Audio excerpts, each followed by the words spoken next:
Welcome to Penrose Learning, where we make understanding easy.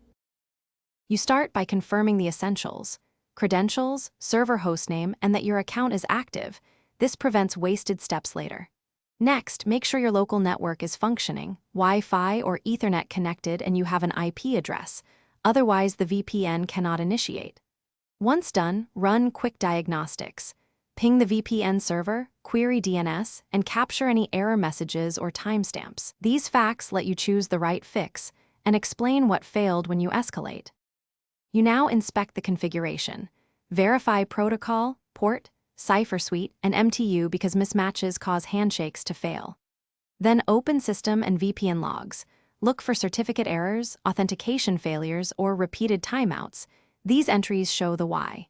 If you suspect interference, test alternate protocols or ports and temporarily disable third-party firewalls or security software to isolate the issue. Make changes one at a time so you can attribute success to a single adjustment and avoid introducing new problems. To finalize, apply updates to the VPN client, operating system, and network drivers, then reboot the machine to ensure clean state. This often resolves obscure bugs.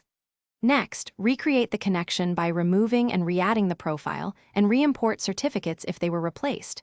That resets corrupted settings.